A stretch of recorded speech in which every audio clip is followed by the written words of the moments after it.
Like, where are we? October 1st, 2017. We're with John and Austin. Here we go. And things going.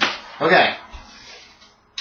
So the next scenario will take place in New York City in May of 1923. Now, you had some stuff that you both wanted. There's stuff that you guys want to do in the meantime, because it's been almost 12 months since the terrible events of early June 1922. The attempted murder of Daryl. Don't shoot me again. You missed. Anyway, so we'll start with James Cloverfield.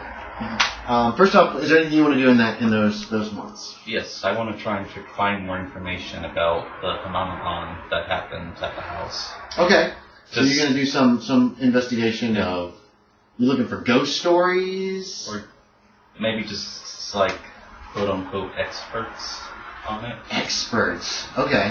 Because I feel like James could probably try and afford...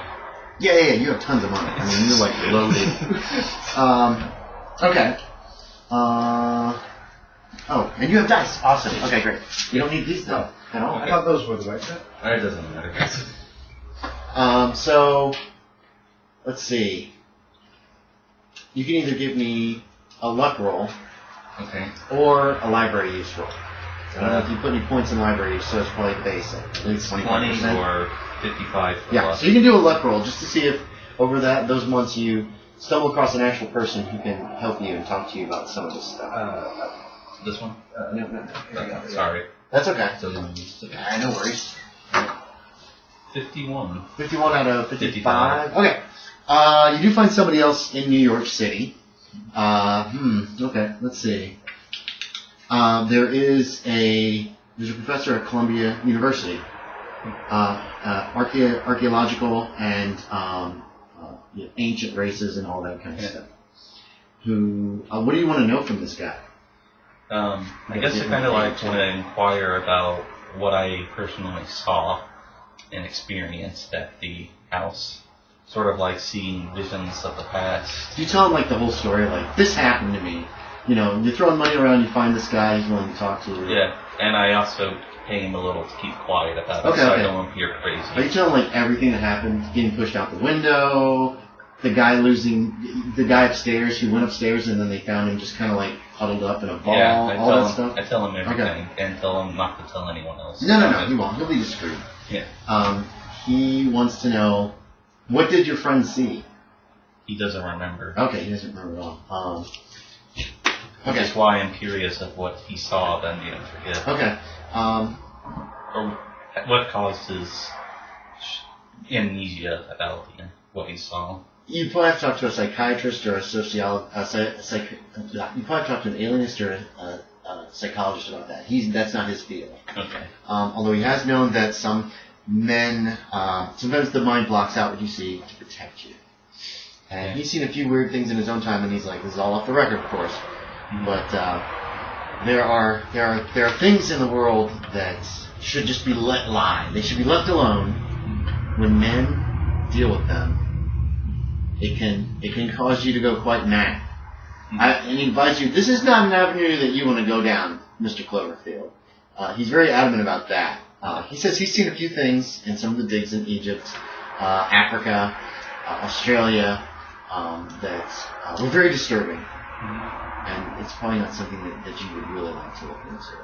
Okay. We'll call him, we'll give him he's got a PhD. We'll call him Randolph Brooks. How about that? Okay. He's a prof of archaeology. And what the hell's the other A word? There's another A word. It's related to our anthropology. Boom. Yeah. That's it. And anthropology at Columbia University.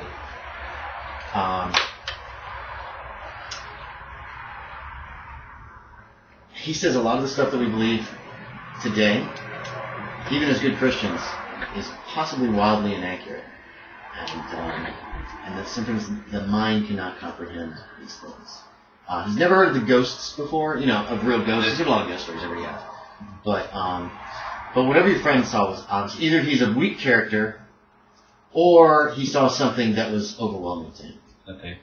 And the only way you would actually be able to find out is if you went back, if the circumstances actually occurred, and he would very strongly advise against it if you affected your companion as strongly as it seems to. When we were in the general area and investigating after the incident, nothing happened, so I don't have a clue what he exactly did to cause. Yeah, he has no answer for that either. Okay.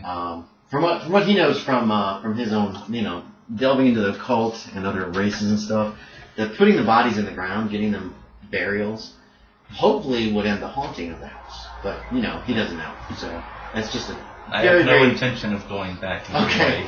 He advised you that's probably a very good idea. If you want to put Dr. Randolph Brooks, is there anything to place on the back that has like connections, people that you've met, significant people, or I wouldn't put it under phone. Is there? Oh yeah, you could put his name under significant people. I'll just put it off to the side. Yeah, that's fine. Dr. Randolph Brooks, Columbia University. We'll keep a note that you know him. Okay. Let's see.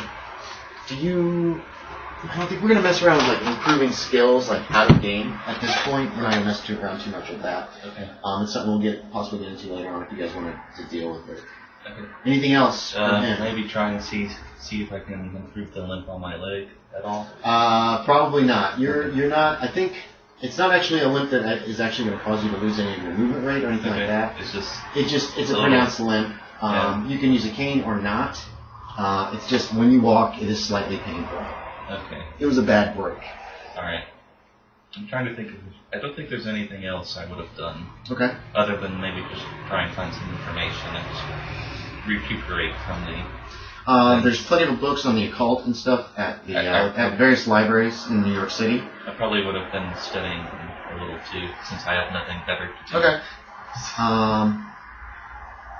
Well, we can give you... give me one roll against occult. Okay. You want to fail this. You want to roll higher than whatever the present occult roll is. Well, it's 1, isn't it? 5%. So, and we're going to let you do this too if you want to do any like studying in this time. We're just kind of throwing the rules out the window here for a second. 23. Okay, 23. So roll 6-sided dice and you can add that to your occult. That's just the regular square. The square die. There you go. Yeah. So 5 points. So write 10% next to occult. Should be in alphabetical order, so yeah, just put 10%. So you've actually been over the last several months. You've been taking books out of the library. You're reading up on ghosts, vampires, werewolves, folklore, all these things. None of which seem to the ghost stuff does touch. You're recognizing some stuff. Cold spots for ghosts are documented. That happened to you in the schoolroom. You just oh god, it's so cold. There's people seeing like figures. There's not much on like the whole how the whole room changed into being nice and all that stuff. But being pushed or tripped downstairs and things like that have been documented. That kind of stuff. Okay.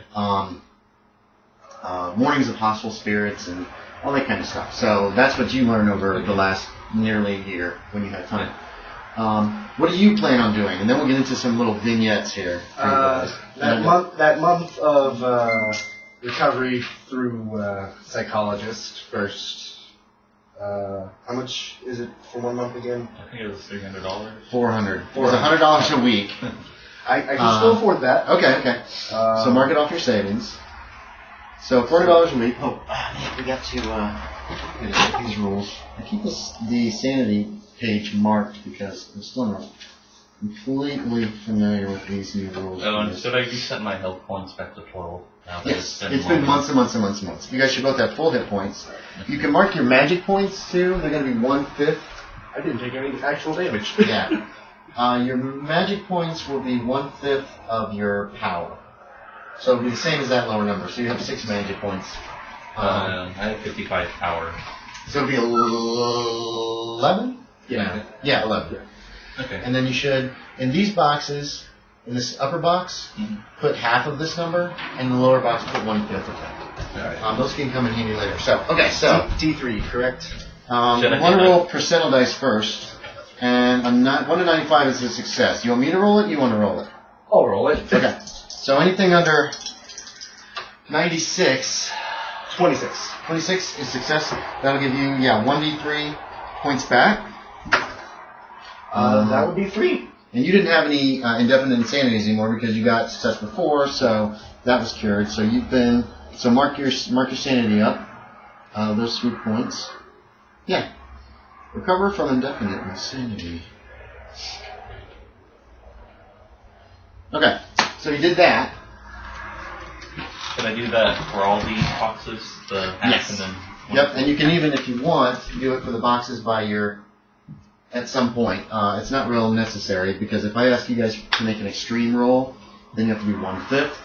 Something really hard. Half is something that's just going to be a hard roll. We haven't actually dealt with that yet, so you can. You don't have to. It just makes it easier later potentially. What else in those almost a year? Probably. I'd read it up on the occult definitely because that was some crazy shit we saw in that house. Bristol's probably got a library, and you could also get some books from elsewhere. So if you want to make an occult check as well, you can do that. Yeah. You want to fail this roll, so you want to roll high. 45. Is that more than your present occult? Okay, so give yourself 1d6 for self-study. 1. That's okay. So you've been looking into this stuff as well, and you got pretty much the same information that he did. People being pushed, seeing figures, that kind of stuff. Not as much happened to your guy except for like going crazy upstairs, right? Yeah.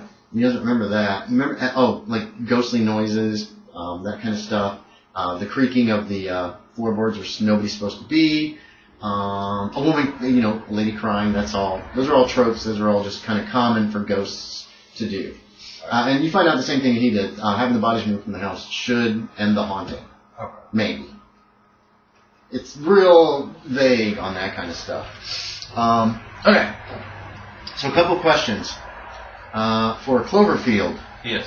Where does he live in New York City? Is it a house, an apartment? He probably lives in a penthouse. Probably lives in a fancy mansion outside of the city. Outside of the city? Okay. Like So he doesn't live in the city at all, really?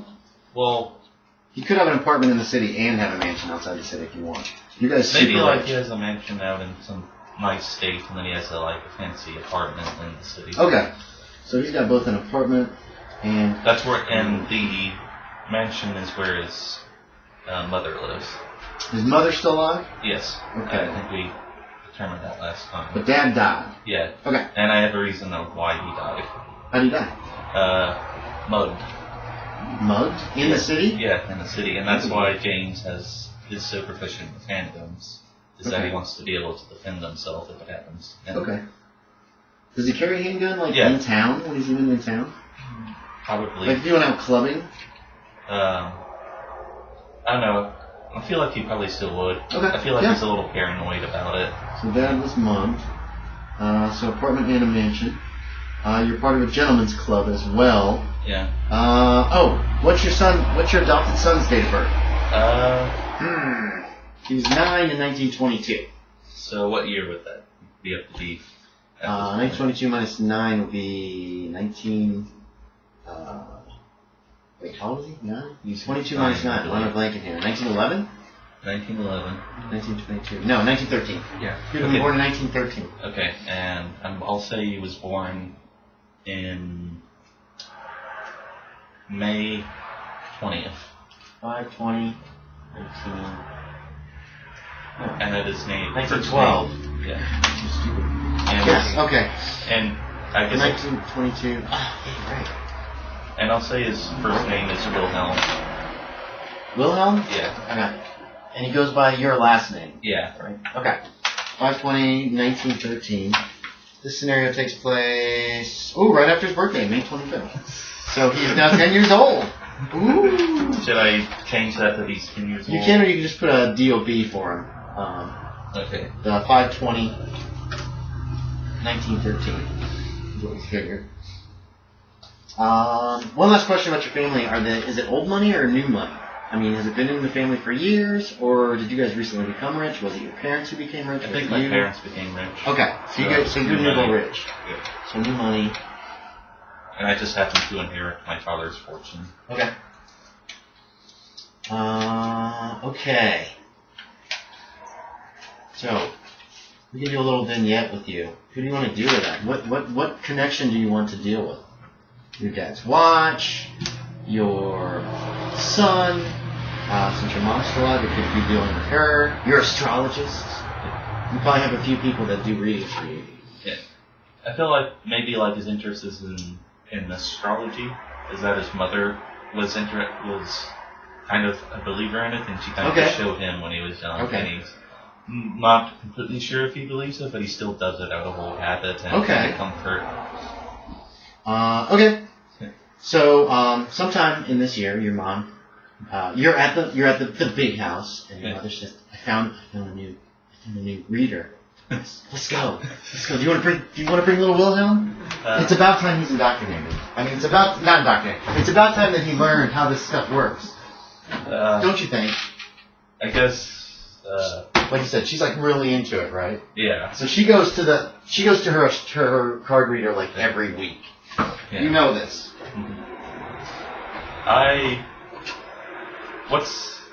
I think I decided I don't want to bring Wilhelm with me today. Okay, so Wilhelm can stay at the house with one of the many, many, many, many servants. Yes. And you go see a lady. Whoops. We're gonna say she calls herself Madame Priscilla. She is a white lady. With a tail. With a tail? No, I'm just joking. Is that something from like a... It's from Dark Souls. Okay. Is there a Madame Priscilla in Dark Souls? There's a boss called Priscilla, and she's white and has a tail. No. She's slightly older than you. She's about your mom's age, and she's like wearing like gypsy clothing, and says, "Oh, come in. We must read your palms. I will do a casting. When were you born? Where were you born?" You know, she gets all that information. Yeah. Were you born in the city?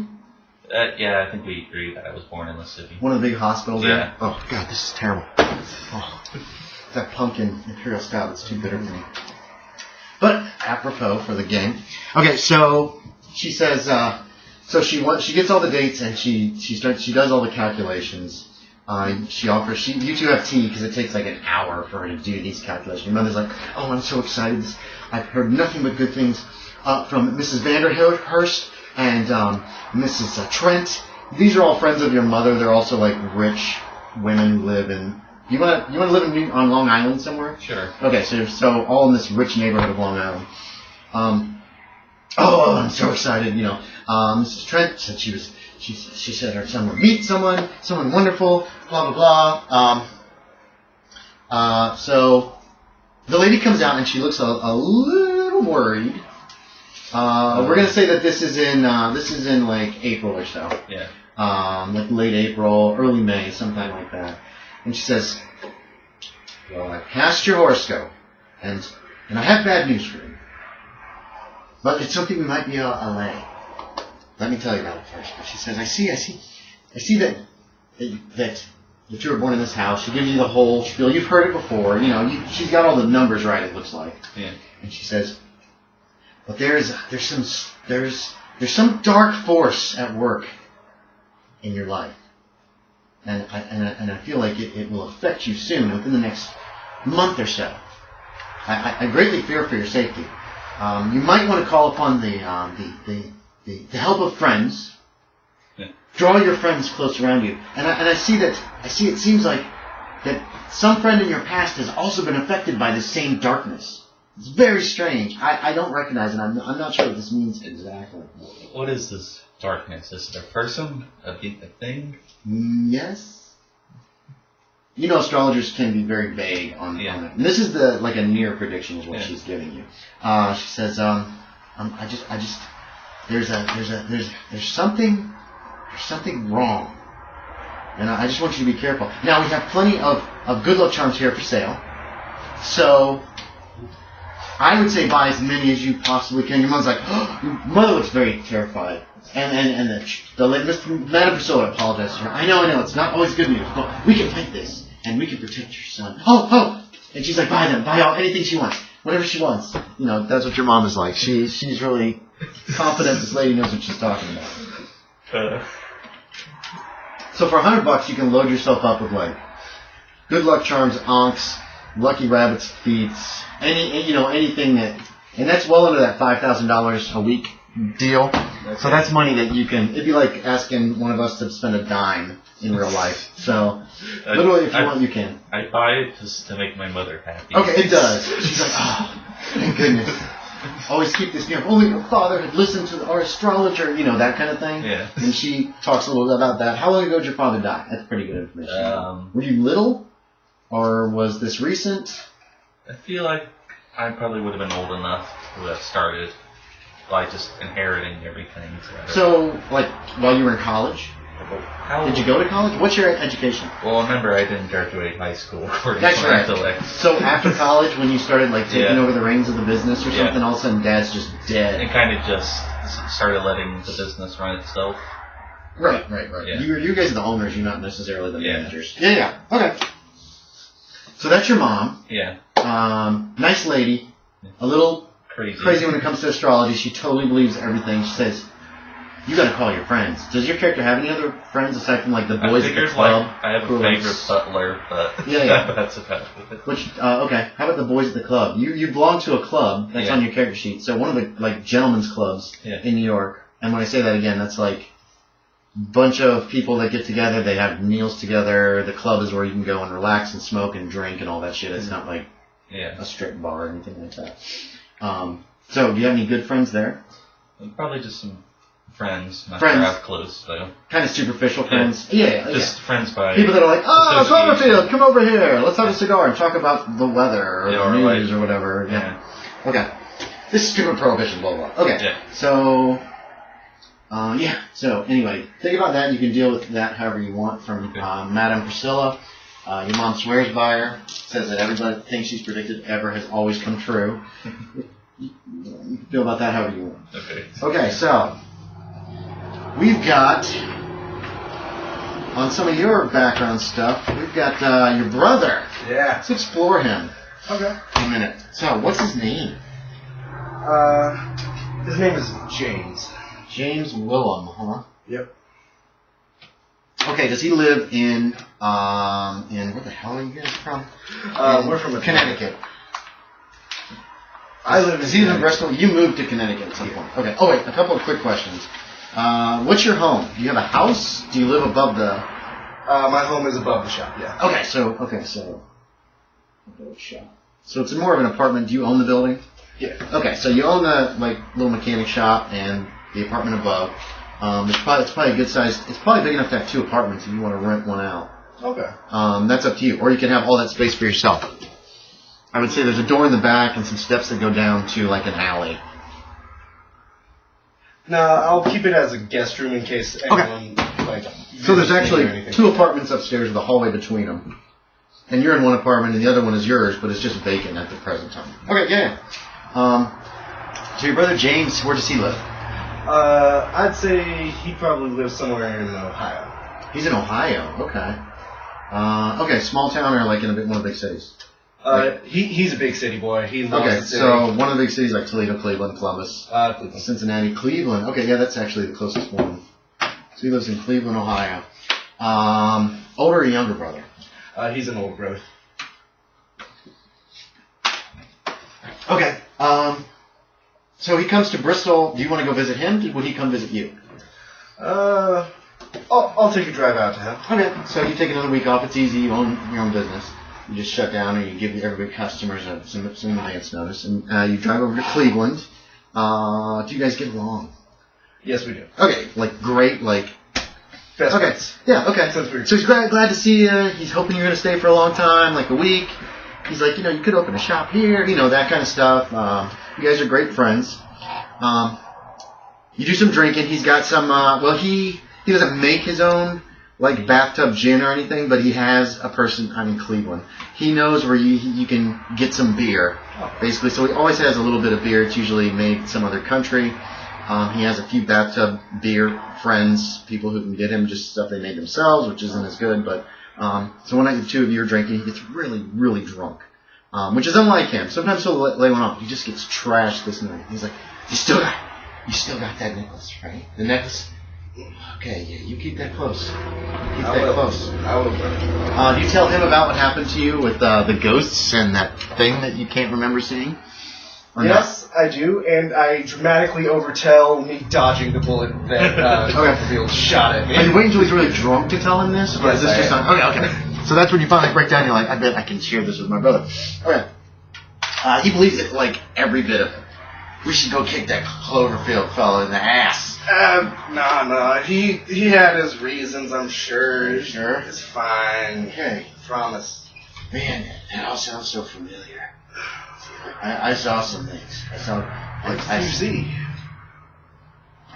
No. It was out west. Remember when I took that trip a couple years ago out to Arizona, Nevada? Yeah, I remember you telling me.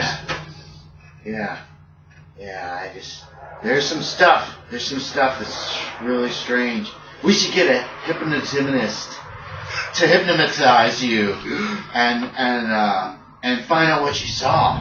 Oh. You don't want to do that. Remember, the whole thing with your amnesia is it is like a safety valve right now. That block you don't want to get rid of at this time. At first thought, I'm like, oh, that's a great idea. Yeah. I'm drunk. Let's do it right now. No, He tries to get up. And he can't. No. He's so wasted. He got really, really trashed. This stuff is stronger than I remember.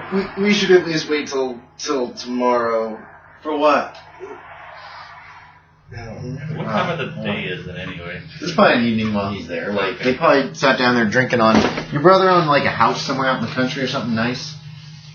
So they're on the back porch. They're drinking. There's probably they might even have a fire or something like a fire pit out there. There's a little fire. They're sitting around it and they're just drinking out in the middle of nowhere.